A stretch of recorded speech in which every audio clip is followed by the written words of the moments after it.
Pelayanan pastoral dan 7 fungsi yang perlu diterapkan oleh para pengikut Kristus. Shalom, sahabatku terkasih yang Tuhan berkati. Kita jumpa kembali dalam pelayanan pastoral. Kali ini saya akan menyampaikan sekilas tentang pelayanan pastoral dan ketujuh fungsinya yang perlu diterapkan bukan saja oleh para pelayan, melainkan juga oleh semua pengikut Kristus. Art van Beek mengemukakan bahwa pelayanan pastoral mengacu kepada pelayanan Yesus Kristus sebagai gembala yang baik. Yesus tanpa pamrih bersedia memberikan pertolongan dan pengasuhan kepada para pengikutnya, bahkan rela mengorbankan nyawanya. Pelayanan yang diberikan Yesus ini merupakan tugas manusiawi yang teramat mulia, dan pengikutnya diharapkan dapat mengikuti apa yang telah diperbuat oleh Yesus. Karena itulah, tugas pastoral bukan hanya tugas para pastor atau pendeta, melainkan juga tugas semua pengikut Kristus.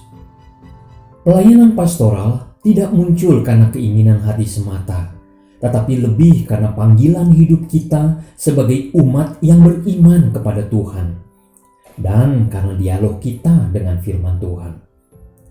Pelayanan pastoral itu sendiri, menurut Abineno, memiliki banyak jenis dan aliran.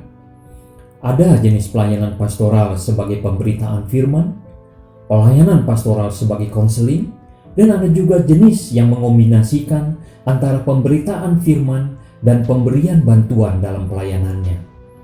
Selain itu, kata Abineno, ada juga pelayanan pastoral sebagai persekutuan atau koinonia dan sebagai diakonia. Beragam jenis pelayanan pastoral itu ternyata belum mampu meningkatkan peran serta gereja untuk menolong jemaat, masyarakat pada umumnya, dan lingkungan alam sekitar kita. Ini karena ketidakmampuan gereja dan umat Kristen pada umumnya untuk mengerti makna pelayanan pastoral. Gereja, khususnya gereja Protestan, masih memandang bahwa pelayanan pastoral itu adalah pelayanan penggembalaan bagi anggota jemaat. Padahal seharusnya meliputi semua manusia, yaitu lintas iman dan agama, serta alam ciptaan Tuhan, yaitu secara holistik. Menurut Daniel Susanto, pemahaman pelayanan pastoral di Indonesia yang sempit dan terbatas itu bisa disebabkan oleh beberapa faktor penyebab. Seperti penyebab pertama, pemahaman pelayanan pastoral di Indonesia diwarisi dari Barat, yaitu bersifat individualistis dan pietis, dan belum dikembangkan sesuai dengan konteks Indonesia.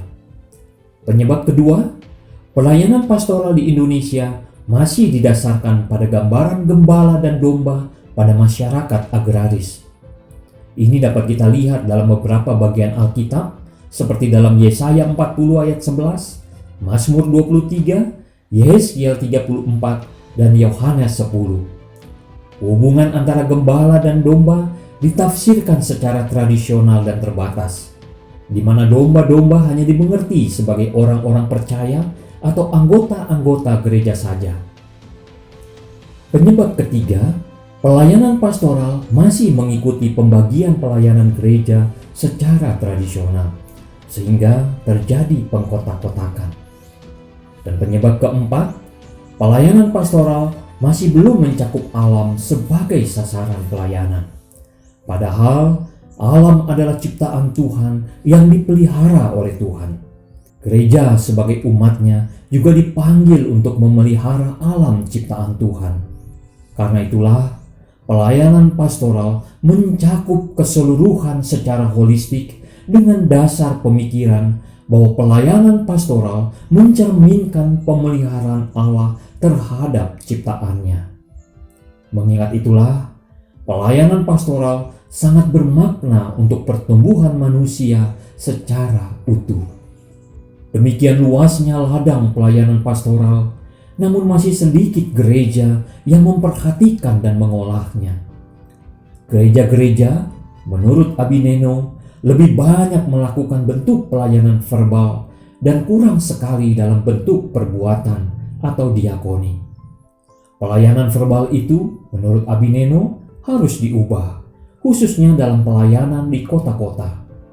Di kota, di mana penderitaan mengganas di segala bidang, tidak cukup kalau gereja-gereja hanya berfungsi sebagai rumah rohani dari anggota-anggotanya. Mereka harus berbuat lebih daripada itu. Mereka harus benar-benar berfungsi sebagai persekutuan-persekutuan pelayanan bagi mereka yang lapar, mereka yang dahaga, mereka yang telanjang, mereka yang sakit, dan lain-lain, sebagaimana firman Allah dalam Matius 25. Sebagaimana pelayanan Yesus digambarkan sebagai gembala yang memelihara domba-dombanya, maka pelayanan pastoral itu memiliki 7 fungsi utama untuk menolong orang-orang yang mengalami berbagai masalah.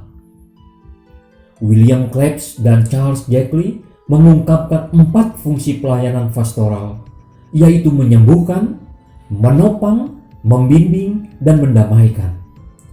Fungsi kelima ditambahkan oleh Howard Kleinball, yaitu memelihara. Kemudian Immanuel Lartey menambahkan fungsi ke-6 dan ke-7, yaitu membebaskan dan memberdayakan. Mari kita bersama memahami ke-7 fungsi pelayanan pastoral tersebut. Fungsi pertama, menyembuhkan. Fungsi menyembuhkan adalah fungsi dalam pelayanan pastoral yang dilakukan untuk memberikan kesembuhan kepada orang yang menderita suatu penyakit.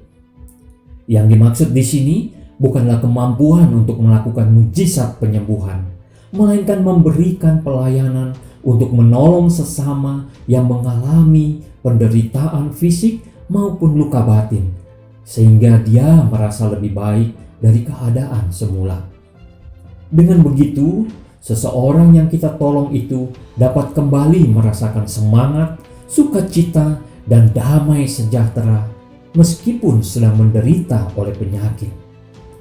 Jika karena penyakitnya seseorang menjadi sedih, gelisah, stres, dan kecewa kepada Tuhan, maka dengan menerima pelayanan pastoral secara rohani dia dapat disembuhkan, sehingga tidak lagi merasa menderita, mengeluh, atau menyalahkan Tuhan atas penyakit atau pergumulan yang dialami.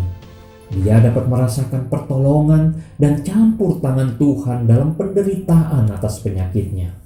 Dengan begitu, dia tetap merasakan sukacita dan kekuatan dari Tuhan, sekalipun penyakitnya belum sembuh secara fisik atau secara jasmani.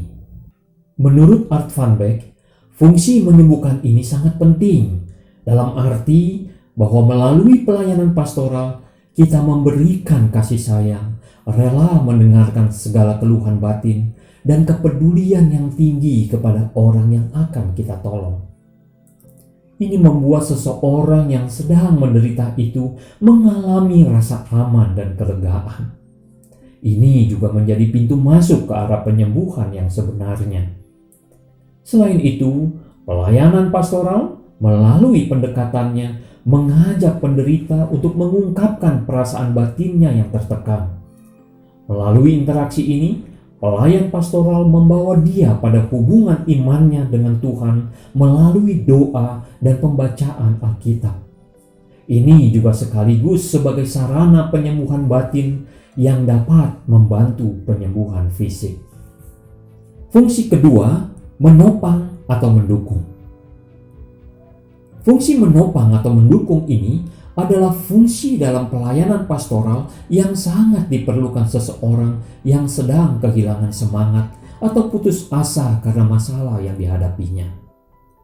Ini bisa dihadapi oleh seseorang yang mengetahui bahwa penyakit yang dideritanya secara medis tidak dapat disembuhkan lagi, atau ketika seseorang mengalami keadaan yang tidak mungkin diubah lagi selain dia harus menerima atau menanggungnya.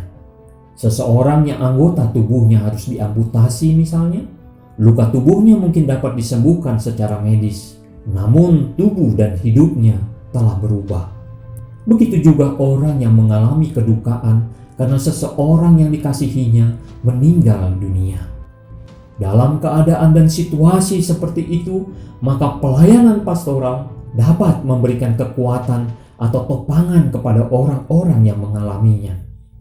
Dengan begitu, mereka dapat menjalani hidup dengan tenang, bersemangat, dan penuh sukacita.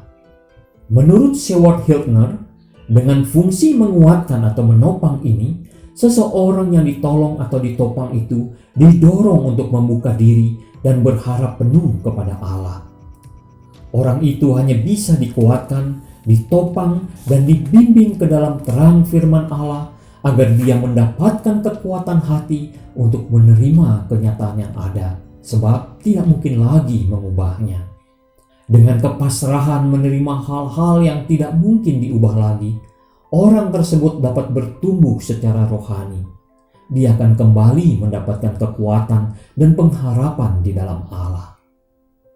Fungsi ketiga, membimbing.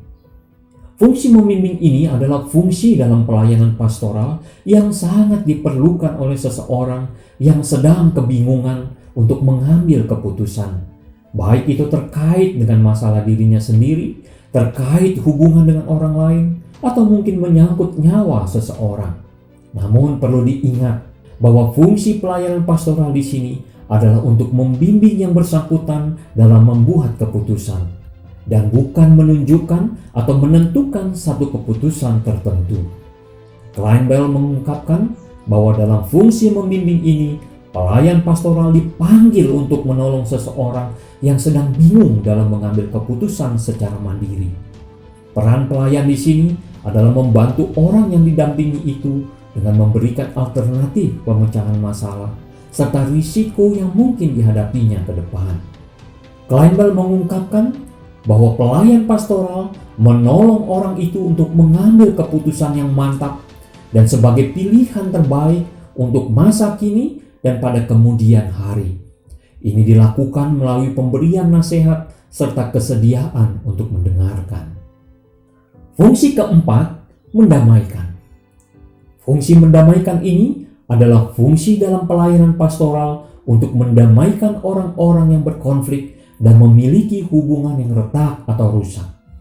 Orang-orang yang berkonflik, baik dalam keluarga, gereja maupun masyarakat, membutuhkan pertolongan agar mereka dapat saling mengampuni dan berdamai kembali. Konflik yang dialami seseorang itu tidak terbatas hanya antar sesama atau antar masyarakat, namun juga konflik manusia terhadap Allah. Hubungan antara manusia dan Allah dapat rusak oleh karena dosa atau pelanggaran, atau karena seseorang yang merasa kecewa kepada Allah. Hubungan yang rusak itu perlu diperbaiki melalui pelayanan pastoral dengan fungsi mendamaikan ini. Mengingat itulah, dalam fungsi mendamaikan ini, orang-orang yang berkonflik atau bertikai itu membutuhkan peran dari pelayan pastoral agar hubungan mereka yang rusak dapat pulih kembali. Ini juga termasuk untuk menolong mereka membangun kembali hubungan rohani yang baik dengan Allah. Fungsi kelima, memelihara. Fungsi memelihara ini adalah fungsi dalam pelayanan pastoral untuk bisa memelihara hal-hal baik dalam diri seseorang agar tidak merosot atau hilang sama sekali. Jika hal-hal atau potensi baik itu tetap terpelihara, mereka akan bertumbuh dengan semakin baik. Fungsi memelihara ini juga memampukan seseorang dalam mengembangkan berbagai potensi yang diberikan Allah kepadanya di sepanjang perjalanan hidupnya dengan segala keberadaannya. Seperti halnya kebun yang ditumbuhi tanaman yang subur, pelayanan pastoral dalam fungsi memelihara ini diperlukan agar seseorang memiliki kemampuan untuk memelihara apa yang sudah bertumbuh dengan baik, agar dapat terus bertumbuh hingga menghasilkan buah-buah yang baik. Untuk ini, pelayan pastoral menolong seseorang untuk mengenal diri sendiri dengan kekuatan dan kelemahan yang dimilikinya. Dengan begitu, dia dengan sadar dapat menjaga nilai-nilai baik dalam dirinya dan berjuang mengatasi kelemahannya, serta membuang nilai-nilai buruk dalam dirinya. Fungsi keenam, membebaskan. Fungsi membebaskan ini adalah fungsi dalam pelayanan pastoral untuk menolong seseorang yang hidup tertekan atau dipenjara oleh sesuatu yang menguasai hidupnya. Banyak orang ketika menghadapi berbagai masalah, mereka bukan menemukan jalan keluar, melainkan terperangkap dan terpenjara oleh masalah tersebut. Mereka menjadi tertekan, hidup dengan bersedih, murung, dan tanpa rasa percaya diri. Dalam hal inilah, pelayanan pastoral sangat dibutuhkan untuk membebaskan mereka. Dengan kebebasan yang mereka rasakan, mereka dapat bertumbuh dengan baik, penuh semangat, dan bersuka cita. Fungsi membebaskan ini tentu saja tidak terbatas pada membebaskan seseorang dari jeratan berbagai persoalan kehidupan sehari-hari, melainkan juga membebaskan seseorang dari konstruksi sosial yang memenjarakan kebebasan manusia secara individu. Dengan demikian, orang itu menjadi bebas dan dapat bertumbuh dengan baik dan melakukan segala aktivitas hidupnya tanpa tekanan, kungkungan, atau penindasan orang lain. Dia juga akan merasa tenang untuk dapat beribadah kepada Allah. Fungsi terakhir, yaitu fungsi ketujuh, memberdayakan. Fungsi memberdayakan ini adalah fungsi dalam pelayanan pastoral untuk membimbing dan memampukan seseorang sehingga dia memiliki daya atau kekuatan untuk hidup mandiri dan mengembangkan potensi dirinya. Seseorang yang selama ini tidak mampu mengembangkan dirinya untuk hidup sebagaimana mestinya, maka dengan fungsi pemberdayaan ini, dia dimampukan untuk memberdayakan dirinya. Fungsi memberdayakan ini sangat diperlukan oleh orang-orang yang putus asa karena kehilangan seseorang yang selama ini menjadi penopang hidupnya. Fungsi ini juga sangat diperlukan oleh orang-orang yang masih hidup dalam kemiskinan dengan segala penyebabnya. Ketujuh fungsi pelayanan pastoral yang sudah saya jelaskan tadi tidak semuanya diterapkan untuk menolong seseorang yang sedang menghadapi masalah. Pelayan pastoral dapat menerapkan satu atau beberapa fungsi yang sangat diperlukan sesuai dengan masalah seseorang yang akan ditolong. Ketujuh fungsi tersebut juga sangat berguna untuk diterapkan oleh orang tua yang mendidik dan memelihara anak-anaknya dalam kasih Allah. Selain itu, ketujuh fungsi pelayanan pastoral itu juga dapat diterapkan untuk menolong masyarakat sebagai bentuk pelayanan pastoral sosial.